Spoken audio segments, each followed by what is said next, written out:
Housing's mixed picture isn't the only part of the economy that doesn't make much sense these days. As Steve Liesman reports, there are a number of economic conundrums that investors are trying to navigate.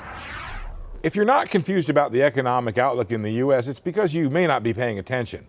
Fed officials, investors, and forecasters are trying to divine the future course of the U.S. economy, battling through numerous crosscurrents. There's weak global growth, but U.S. economic growth is still around 2%.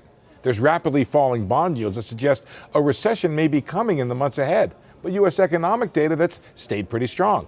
Finally, there's robust consumer spending, but a manufacturing sector that may already be in recession. Even the titans of Wall Street disagree. Here's what trillion-dollar fund manager Ray Dalio said about the outlook. Recessions are always inevitable. The only question is when. And I think that. Do you see one coming? Yeah, I think that in the next 2 years, let's say prior to the next election, there's probably a 40% chance of a recession.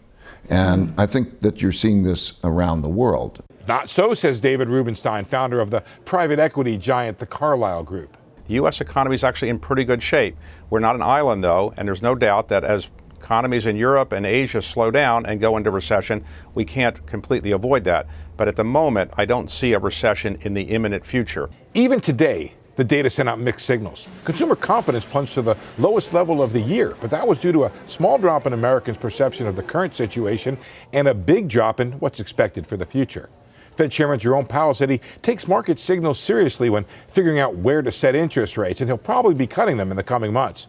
But in figuring out how much, he'll be navigating the crosscurrents of very low global bond yields and the dangers of a trade war against economic data showing strong consumer spending, low unemployment, and decent U.S. growth. Rough and confusing waters in which to pilot a ship as large as the U.S. economy. For Nightly Business Report, I'm Steve Liesman.